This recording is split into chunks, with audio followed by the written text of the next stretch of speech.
আসন্ন ফাউন্ডেশন এমন একটা মানে ফাউন্ডেশন বর্তমানে মানুষের মানে আস্থার বিশ্বাসের জায়গা হয়ে দাঁড়াইছে। যে যেখানে এই হজের জন্য টাকা জমা রাখছে, সেখানে হজের টাকাগুলো আসন্ন ফাউন্ডেশনে দিয়ে দিচ্ছে। এই ফুজোর জন্য সনাতন ধর্মীয়রা টাকা রাখছে, তারা ফুজোর টাকাগুলো দিয়ে দিচ্ছে। এভাবে অনেক অনেক মানুষ দল মত নির্বিশেষে ধর্ম বর্ণ সবকিছু বাদ দিয়ে আশ্রমের মধ্যে মানে বিশ্বাসের জায়গা থেকে সবাই আশ্রমের মধ্যে টাকা দিয়ে দান করে যাচ্ছে, এবং তারা সেই কাজ দেখাচ্ছে মানুষকে এবং মানুষের পাশে দাঁড়াচ্ছে। এবং এই পর্যন্ত আহ, এই বন্যার্তদের পাশে সর্বোচ্চ সহযোগিতা ত্রাণ সামগ্রী তারা যেভাবে বিতরণ করছে। রবি, এদের ভিতরে এখনো বৈষম্য রয়ে গেছে আসলে। এরা এখনো বৈষম্য দূর করতে পারে না। এই বন্যার্তদের পাশে এই পর্যন্ত সর্বোচ্চ ত্রাণ, সর্বোচ্চ সহযোগিতা নিয়ে আসন্ন ফাউন্ডেশন একজন শুরু থেকেই এখনো পর্যন্ত আছে।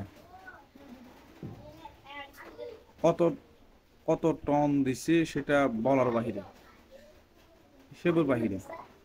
কত টন ত্রাণ তারা যে বিতরণ করছে বলার বাহিরে। এবং ইসলামী দলগুলো যেভাবে মানুষের পাশে দাঁড়িয়ে আছে, যেভাবে মানুষের সহযোগিতায় তারা ত্রাণ নিয়ে মানুষের উদ্ধার কাজে নিয়োজিত ছিল, এই এই এই সংবাদ তো তারা গর্বিত প্রকাশ করে না। আর দ্বিতীয় বিষয় হচ্ছে যে ইসলামী দলগুলো তো আছেই, কিন্তু আসন্ন ফাউন্ডেশন এমন একটা মানে ফাউন্ডেশন বর্তমানে মানুষের মানে আস্থার বিশ্বাসের জায়গা হয়ে দাঁড়াইছে। যে যেখানে এই হজের জন্য টাকা জমা রাখছে, সেখানে হজের টাকাগুলো আসন্ন ফাউন্ডেশনে দিয়ে দিচ্ছে। এই ফুজোর জন্য সনাতন ধর্মীয়রা টাকা রাখছে, তারা ফুজোর টাকাগুলো দিয়ে দিচ্ছে। এভাবে অনেক অনেক মানুষ দল মত নির্বিশেষে ধর্ম বর্ণ সবকিছু বাদ দিয়ে আশ্রমের মধ্যে মানে বিশ্বাসের জায়গা থেকে সবাই আশ্রমের মধ্যে টাকা দিয়ে দান করে যাচ্ছে, এবং তারা সেই কাজ দেখাচ্ছে মানুষকে এবং মানুষের পাশে দাঁড়াচ্ছে। এবং এই পর্যন্ত আহ, এই বন্যার্তদের পাশে সর্বোচ্চ সহযোগিতা ত্রাণ সামগ্রী তারা যেভাবে বিতরণ করছে। আপনারা সকলের নাম উচ্চারণ করতে পারেন, সকলের নাম নিতে পারেন, কিন্তু আসন্ন ফাউন্ডেশন কি করছে? হ্যাঁ, তাদের তাদের নাম উচ্চারণ করতে কি, তাদের নাম নিতে কি আপনাদের কি কি লাগে? এখনো আপনাদের ভিতরে সে এখনো সেই বৈষম্য রয়ে গেছে। আপনারা আসলে দালালি করছেন, দালালি দালালি করছেন আপনারা। বিদ্যানন্দন বিদ্যানন্দ কি করছে? মানুষের পাশে কি করছে? তারা ধোঁকাবাজ। এ পর্যন্ত তাদের প্রতারণা মানুষের সামনে বাড়ছে, আপনারা তাদেরকে হাইলাইট করতেছেন। তারা কি করছে?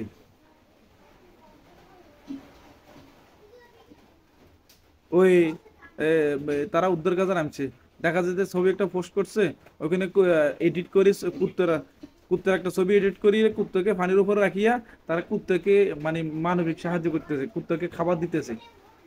মানুষ জানে না মানুষকে কি আপনারা বোকা মনে করেন? মানুষ এখন সব কিছু জানে। আপনাদের ভিতরে এখনো সেই হিংসা প্রতিহিংসা এখনো যায়নি। আপনাদেরকে বয়কট করা দরকার। জনগণ চিনি গেছে, মানুষ এখন আপনাদেরকে চিনি গেছে।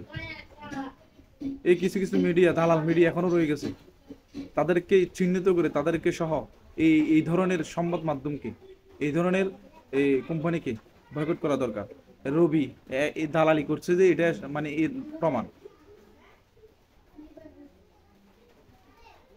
দালালি ছাড়া আর কি?